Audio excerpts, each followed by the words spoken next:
கர்த்தரின் பரிசுத்த நாமத்துக்கு மகிமை உண்டாவதாக. இயேசு கிறிஸ்து நாமத்தினாலே உங்களை வாழ்த்துகிறேன்.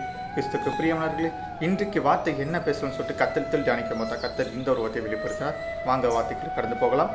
நீதிமொழிகள் 11ஆம் அதிகாரம் 30. ஆத்துமக்களை ஆதாய்க்கு பண்ணிக் கொள்கிறவன் ஞானம் உள்ளவன். ஆமென். யாரெல்லாம் வசந்த விசுவாசிக்கிறீங்க? ஆம், கிறிஸ்துக்கு பிரியமானவர்களே, இன்றைக்கு அநேக பேர் பார்த்து கொண்டு இருக்கிறோம். சில விஷயங்கள் பார்த்தீங்கன்னா தவறான வழின்னு தெரிஞ்சும் பார்த்தா தவறான வழிக்குள்ளே போய் கொண்டு இருக்காங்க. அவங்க சிந்திச்சு பார்த்தாங்கன்னா இது தவறு, இது நம்ம செய்யக்கூடாதுன்னு சிந்திச்சு பார்த்தாங்கன்னா இன்னைக்கு அவங்களோட ஆத்துமக்களை பார்த்தீங்கன்னா பாதுகாத்து கொண்டு இருந்திருக்கலாம். ஆனால் இன்னைக்கு அவங்க சிந்திக்காமல் பார்த்தீங்கன்னா மூடர்களாக பார்த்தீங்கன்னா இன்னைக்கு அவங்க சிந்திக்காமல் பார்த்தீங்கன்னா அந்த ஒரு தவறான பாதைக்கு அவங்க போய் அவங்களோட ஆத்துமக்களை அவங்களே அழிச்சு கொண்டுட்டாங்க. இன்னைக்கு கர்த்தர் நம்மளை பார்த்து பேசுகிறார். ஆத்துமக்களை பாதுகாத்து கொள்ளுகிறவன் பார்த்தீங்கன்னா ஞானம் உள்ளவன் என்று.